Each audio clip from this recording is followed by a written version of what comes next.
Saudara, terima kasih Anda masih bersama kami dalam Berita Banten. Bagi Anda yang baru saja bergabung, kami hadirkan kembali 3 berita utama hari ini. Hilang 3 hari, pemuda 19 tahun ditemukan tewas.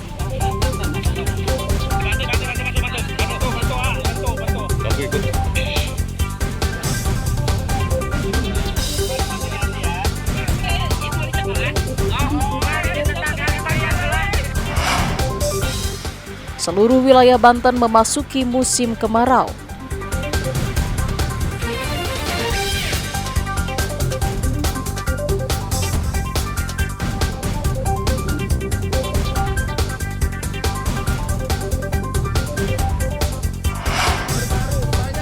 Jalanan mendadak licin, pengendara motor berjatuhan.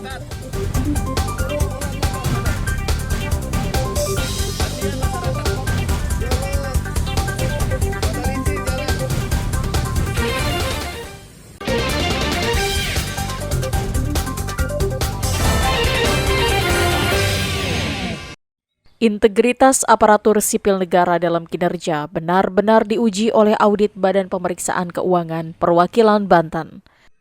Hasil audit BPK RI Perwakilan Banten, tercatat ada 64 kendaraan dinas di lingkungan pemerintahan Kota Serang hilang bak ditelan bumi dengan kerugian miliaran rupiah. Sebelumnya, kendaraan dinas milik Pemprov Banten hilang. Berdasarkan LHP BPK juga hilang sebanyak 211 kendaraan. Hilangnya ratusan kendaraan dinas di Provinsi Banten sontak menjadi sorotan publik. Sedangkan temuan di Pemkot Serang tersebut setelah pihak BPK RI Perwakilan Banten melakukan pemeriksaan kendaraan dan fisiknya tidak ada di lokasi. Kendaraan dinas yang hilang sebelumnya digunakan oleh Dinas Perumahan dan Pemukiman, Dinas Perhubungan, dan Sekretariat DPRD Kota Serang. Saat ini, pihak Badan Pemeriksaan Keuangan Aset Daerah Kota Serang masih mencatat kendaraan yang belum diketahui keberadaannya. Setelah adanya temuan tersebut, beberapa kendaraan sudah dikembalikan. Namun pihak BPKAD belum merinci jumlah kendaraan yang sudah diketahui keberadaannya. Sudah ada progres. Tapi data ada di bidang BMD. Untuk saat ini ada progres ya.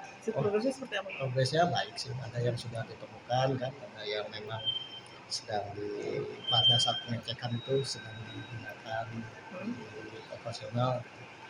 Yang sudah ditemukan berapa, Pak? Di Kan jumlahnya 60. di Bukabit nanti ada datanya. Kalau untuk surat ini Pak, penjualan kendaraan dinas milik mantan wakil wali kota itu gimana Pak? Sudah dikeluarkan apa belum? Penjualan? Iya. Oh, belum. Itu di sini di Setda. Ini ya, unit pengelolaan di. Berarti untuk saat ini masih dalam proses. Ya, jadi kalau mau nanya yang kendaraan dinas yang itu di Setda. Kami kan cuma pencatatan aja di sana. Tidak saja, Pak. Menurut Deputi Koordinasi dan Supervisi KPK, banyak pimpinan kepala daerah yang ketika sudah tidak menjabat atau pejabat yang sudah pensiun tidak mengembalikan kendaraan dinasnya. Menjadi persoalan ya, yang akhirnya sekarang temuan BPK tadi banyak mobil-mobil kendaraan dinas yang tidak jelas kemana saat ini keberadaannya. Itu yang tidak boleh terjadi lagi. Harusnya penertiban aset itu berdasarkan fungsinya, ya kan? Kendaraan diberikan sebagai fasilitas jabatan. Misalnya wali kota yang sudah tidak aktif yang tidak menjabat lagi, dia harus mengembalikan seluruh fasilitas yang dia terima pada saat menjabat kepada pemerintah daerah. Harus dikembalikan dulu. Total nilai kendaraan milik Pemkot Serang yang dinyatakan hilang yakni sebesar 6,9 miliar rupiah. Ariel Maranus dan Fajri Munawir melaporkan dari Kota Serang.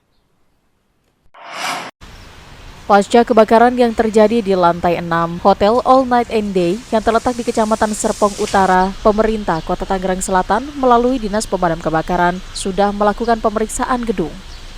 Setelah kejadian, Wakil Wali Kota Tangerang Selatan bersama Dinas Pemadam Kebakaran mengadakan rapat dan mengevaluasi sistem proteksi kebakaran pada gedung. Hasilnya ditemukan jika tempat tersebut tidak memiliki proteksi alat keamanan kebakaran. Bahkan hotel tersebut sudah 3 kali diberikan teguran untuk memenuhi standar proteksi kebakaran. Terkait kelalaian tersebut, Pemkot Tangerang Selatan akan menjatuhkan sanksi terhadap pemilik hotel yang dianggap bertanggung jawab atas musibah kebakaran yang mengakibatkan 3 orang tewas. Sanksi terberat adalah dengan mencabut izin operasional Hotel All Night and Day. Yang all night kemarin saya juga langsung mengadakan rapat bersama Dinas Pemadam Kebakaran. Sudah 3 kali dilakukan sejak 2022 ya. Sudah dilakukan, kami mau melatih untuk pemeriksaan sistem proteksi, simulasi pelatihan.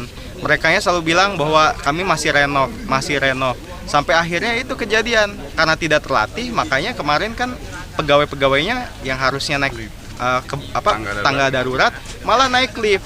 Nah ini kan suatu ya bukan salah mereka, bukan salah korban, tapi karena perusahaan tidak tidak melakukan pembinaan. Padahal dari pemadam kebakaran sendiri kami sudah memberikan, kemarin ada suratnya yang sudah resmi secara 3 kali. Mereka masih belum siap. Nah inilah yang sekarang saya minta ke Pak Kadis, sudah paksa aja. Kalau misalkan ada gedung komersil atau apa yang memang tidak membuka diri untuk pemadam kebakaran masuk, ya kita paksa untuk mereka itu. Kalau enggak, kata saya udah ngomong ke perizinan aja, kita cabut aja izinnya. Seperti itu. Jadi jangan lagi orang tidak mau, perusahaan-perusahaan tidak mau lagi dilatih atau disertifikasi atau dilatih pegawainya oleh pemadam kebakaran. Saat kejadian, pengelola hotel juga tidak melarang pegawai untuk naik dengan menggunakan lift sehingga para korban terjebak di dalam lift. Hotel all night and day ya yang di Alam Sutra, secara prosedur SOP kita sudah memenuhi standar SOP. Karena kita mendapat laporan masyarakat itu di kisaran jam 15.40 sore, lalu kita datang di jam 15.50, jadi 10 menit. Kita sudah hadir, cuman memang kondisinya pihak hotel ini lambat memberikan laporan kita. Tapi damkar sudah merespon time cepat. Ya, begitu ada laporan cepat datang. Kita nurunkan 2 unit armada damkar kita yang pancar, lalu kemudian tim rescue 1 unit, lalu kemudian 1 unit tim peralatan kita. Nah, kenapa itu terjadi ada korban jiwa? Karena memang setelah kita amati di dalam pelaksanaan pemadaman itu, saya mendapatkan laporan dari tim aparatur damkar di lapangan. Ternyata hotel ini satu tidak memenuhi standar sistem proteksi kebakarannya, belum memenuhi standar sistem proteksi kebakaran. Dan setelah kita cek pun memang tidak ada hidran ya di dalam hotel itu, kemudian tidak ada alarm, tidak ada sprinkle. Harusnya kan standarisasi gedung itu 4 lantai ke atas gedung itu minimal harus syarat itu ada hidran. Rencananya pemerintah Kota Tangerang Selatan juga akan bertindak tegas kepada pihak pengelola bangunan tinggi yang tidak memenuhi standar proteksi keamanan kebakaran agar peristiwa serupa tidak terulang kembali. Ariel Maradus dan Syabudinatar melaporkan dari Tangerang Selatan. Sekolah Menengah Pertama Negeri di Kabupaten Lebak mulai membuka penerimaan peserta didik baru atau PPDB dengan menggunakan 3 jalur penerimaan, yakni sistem zonasi, prestasi, dan afirmasi. Seperti yang terlihat di SMPN 1 Warunggunung, Kecamatan Warunggunung, Kabupaten Lebak. Dengan membawa sejumlah berkas persyaratan, sejumlah calon pendaftar datang dengan didampingi guru dan orang tua siswa. Mereka sudah mulai berdatangan sejak pagi hari. Untuk PPDB tahun ini, SMPN 1 Warunggunung menerima sebanyak 320 siswa baru. Para pendaftar berharap mereka bisa diterima agar tetap bisa bersekolah di sekolah negeri. Untuk apa nih? Aku dari SD Cikuang. Harusnya kepada ibu guru. Oh gitu. Dari jam berapa tadi di sini? Dari jam 7 Kendala nggak? Kendala? Enggak ada. Harapannya apa nih, Dek? Biar saya bisa keterima di sini. Oh gitu. Kenapa sih Dek pilih sekolah di SMP ini? Karena di sini tuh kayak wah gitu. Oh gitu. Ya seru.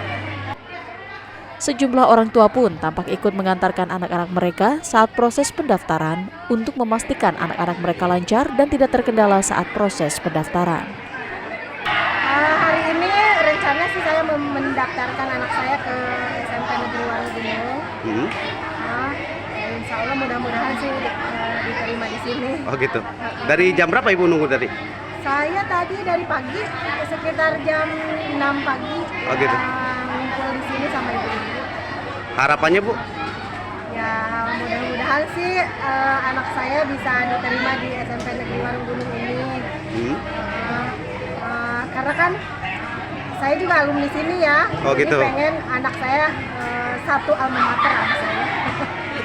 Pendaftaran PPDB akan ditutup hingga tanggal 3 Juli 2024. Dari Jauhari sudah mempersiapkan untuk penerimaan siswa baru di SMP Negeri 1 Warunggunung ini.